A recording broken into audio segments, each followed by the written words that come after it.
ಕಾರ್ತಿಕ ಮಾಸ ಅಂತ ಅಂದಾಗ ಎಲ್ಲಿ ನೋಡಿದ್ರೂ ದೀಪಗಳೇ ಇರುತ್ತೆ. ಯಾರ ಮನೆ ಮುಂದೆ ನೋಡಿದ್ರೂ ಪುಟ್ಟ ಪುಟ್ಟ ದೀಪಗಳು, ತುಳಸಿ ಕಟ್ಟೆ ಮುಂದೆ ದೀಪ ಇರುತ್ತೆ. ಹಾಗೆ ಕಾರ್ತಿಕ ಮಾಸದಲ್ಲಿ ಊರುಗಳಲ್ಲಿ ಊರು ದೇವರಿಗೆ 101 ದೀಪ ಹಚ್ಚೋದು, ದೀಪೋತ್ಸವ ಸೇವೆ ಅಂತ ಮಾಡ್ತಾನೆ ಇರ್ತಾರೆ. ಇದು ನಮ್ಮ ಗೀತಾಕರೂರಿಂದು ಊರು ದೇವರಿಗೆ ದೀಪೋತ್ಸವ ಮಾಡಬೇಕು ಅಂತ ಮಾಡ್ತಾಯಿದ್ರು.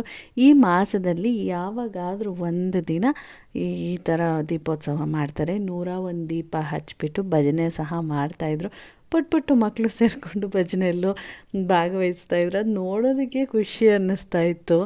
101 ದೀಪ ಎಲ್ಲರೂ ಸೇರಿಕೊಂಡು, ಅಕ್ಕ, ನಾನು, ಮಕ್ಕಳು ಎಲ್ಲ ಸೇರಿಕೊಂಡು ದೀಪ ಹಚ್ತಾಯಿದ್ವಿ. ಆ ಕತ್ತಲಲ್ಲಿ ಆ ದೀಪ 101 ದೀಪ ನೋಡೋದಕ್ಕೆ ಚೆನ್ನಾಗಿ ಅನ್ನಿಸ್ತಾಯಿತ್ತು. ಪೂಜೆ ಎಲ್ಲ ತುಂಬ ಚೆನ್ನಾಗಾಯಿತು. ಆಮೇಲೆ ಊರು ಜನಗಳಿಗೆಲ್ಲ ಅಲ್ಲಿ ಊಟ ಹಾಕಿದ್ದು, ಪಲಾವು, ಮೊಸರನ್ನ ಎಲ್ಲ ಸಹ ಮಾಡಿಸಿದ್ರು. ಭಜನೆ ಕೇಳೋಕ್ಕೆ ಮಾತ್ರ ಸೂಪರಾಗಿತ್ತು. ಹೇಗಿತ್ತು ಕಾಮೆಂಟ್ ಮಾಡಿ ನೀವು ಸಹ.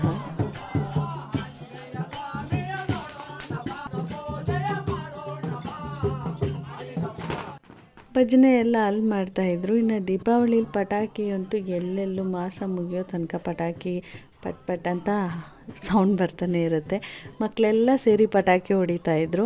ಇಲ್ಲೇ ಅಕ್ಕಂದಿರು ಬಂದಿರೋ ಮುತ್ತೈದೆಯರಿಗೆ ಅರಿಶಿನ ಕುಂಕುಮ ಬಾಗಿನ ಕೊಡ್ತಾಯಿದ್ರು. ಮಕ್ಕಳೆಲ್ಲ ಇಲ್ಲಿ ಹೂವಿನ ಕುಂಡ, ಸುಸುರು ಬತ್ತಿ ಹಿಡ್ಕೊಂಡು ಆಡ್ತಾಯಿದ್ರೆ, ದೊಡ್ಡವರೆಲ್ಲ ದೊಡ್ಡ ದೊಡ್ಡ ಪಟಾಕಿಗಳು, ರಾಕೆಟ್ಗಳೆಲ್ಲ ಹೊಡಿತಾಯಿದ್ರು. ಅಕ್ಕವ್ರು ಊರಿಗೆ ಹೋಗಿದ್ದು ನನಗಂತೂ ಸಖತ್ ಖುಷಿ ಆಯಿತು. ಅಲ್ಲಿ ಸೋನು, ವರು ಎಲ್ಲರೂ ಸಿಕ್ಕಾಪಟ್ಟೆ ಫ್ರೆಂಡ್ಲಿಯಾಗಿ ತುಂಬಾ ಖುಷಿಯಾಗೋಯಿತು. ಊರಲ್ಲಿ ಪೂಜೆ ಸಹ ತುಂಬ ಚೆನ್ನಾಗಾಯಿತು.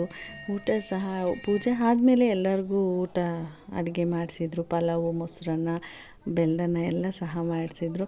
ಸೂಪರಾಗಿರೋ ಒಂದು ರಂಗೋಲಿ ಸಹ ಬಿಟ್ಟಿದ್ರು ಅಕ್ಕ. ತುಂಬ ಚೆನ್ನಾಗಿ ಕಾಣಿಸ್ತಾ ಇತ್ತು. ಈ ಚುಮು ಚಳಿಲಿ ಒಂಥರ ಚಳಿ ಇದೆ. ಈ ಚಳಿಲಿ ಬಿಸಿ ಬಿಸಿ ಪಲಾವು, ಹಾಗೆ ತಣ್ಣಗಿರೋ ಮೊಸರನ್ನ ತಿನ್ನೋಕ್ಕೆ ಒಂಥರ ಮಜವಾಗಿತ್ತು.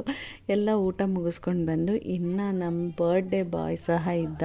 ಅವ್ನ ಬರ್ಡೇ ಆಗಿತ್ತು. ನಾವೆಲ್ಲ ಸೇರ್ಕೊಂಡು ಬರ್ಡೇ ಸೆಲೆಬ್ರೇಟ್ ಮಾಡೋಣ ಅಂತ ಅವ್ನ ಬರ್ತ್ಡೇನೂ ಸಹ ಸೆಲೆಬ್ರೇಟ್ ಮಾಡಿದ್ವಿ. ಇದಾಗಿತ್ತು ಇವತ್ತಿನ ವಿಡಿಯೋ ಇಷ್ಟ ಆದರೆ ಪ್ಲೀಸ್ ಒಂದು ಲೈಕ್ ಮಾಡಿ, ಫಾಲೋ ಮಾಡೋದನ್ನ ಮರಿಬೇಡಿ. ಸಿಗ್ತೀನಿ ಮುಂದಿನ ವಿಡಿಯೋದಲ್ಲಿ. ಬಾಯ್.